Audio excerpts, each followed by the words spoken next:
ಯಾವುದೋ ಒಂದು ಉದ್ಯೋಗ ಮಾಡ್ತೀವಿ, ಉದ್ಯಮಿಗಳಿಗೆ ಕೊಡ್ತೀವಿ, ಕೈಗಾರಿಕೆ ಕೊಡ್ತೀವಿ ಅಂತ ಹೇಳಿ ಅವು ಕೊಡದೇ ಹೋದ್ರೆ ಮುಂದೆ ಏನದು? ಇವತ್ತು ಎಷ್ಟೋ ಭೂಮಿಗಳಿದ್ದಾವೆ ಹಂಗೆ ಸ್ಯಾಂಕ್ಷನ್ ಮಾಡಿದ ಭೂಮಿಗಳು ಹಾಗೆ ಖುಲ್ಲ ಬಿದ್ದಿದ್ದಾವೆ. ಯಾಕಂತ ಕೇಳ್ಕೊಳ್ಳೆ ನಮ್ಮ ನೋಡ್ರಿ ಹಾಕಲಿಕ್ಕೆ ದುಡ್ಡಿಲ್ಲ, ಸರ್ಕಾರ ಸಹಾಯ ಮಾಡ್ತಾಯಿಲ್ಲ, ಲೋನ್ ಹೆಸರು ಕೊಡ್ತಾಯಿಲ್ಲ ಅಂತ ಅವರ ಒಂದು ಆರೋಪ ಮಾಡ್ತಾಯಿರ್ತಾರೆ.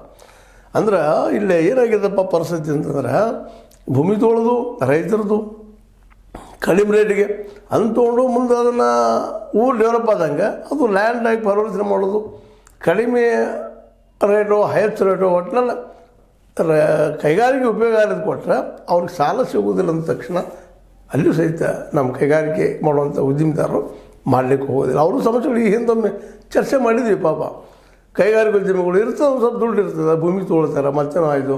ಆನಂತರ ಉಳಿದ ವಿಷಯ ಬಂದಾಗ ಮತ್ತು ಇನ್ನೊಂದು ಕೈಗಾರಿಕೆಯಲ್ಲೇ ಆರಂಭ ಆದ ತಕ್ಷಣ ನಮಗೆ ಇನ್ಕಮ್ ಬರ್ಲಿಕ್ಕೆ ಸ್ಟಾರ್ಟ್ ಆಗೋದಿಲ್ಲ, ನಿಲ್ಲಬೇಕಾಗ್ತದೆ, ವೇಟ್ ಮಾಡಬೇಕಾಗ್ತದೆ, ಬ್ಯಾಂಕ್ಗಳಿಗೆ ಬೆನ್ನತ್ತಿ ಮಾಡ್ಕೋಬೇಕು. ಬ್ಯಾಂಕರ್ಸ್ ಸರಿಯಾಗಿ ನಮ್ಗೆ ಲೋನ್ ಕೊಡೋದಿಲ್ಲ, ತಿರುಗಿಸಿ ನಮ್ಮ ಚಪ್ಪಲ್ ಹೊಡೆದು ಹೋದ್ರು ಸಹಿತ ಅವ್ರು ಲೋನ್ ಕೊಡೋದು ಮುಗಿದಿರೋದಿಲ್ಲ. ಏನೋ ಕೊಡ್ತೀವಿ ಅಂತಿರ್ತಾರೆ, ಕೊಟ್ಟರು ಏನು ಸಫಿಷಿಯೆಂಟ್ ಫಂಡ್ ಮಾಡ್ತಿರ್ತಾರೆ.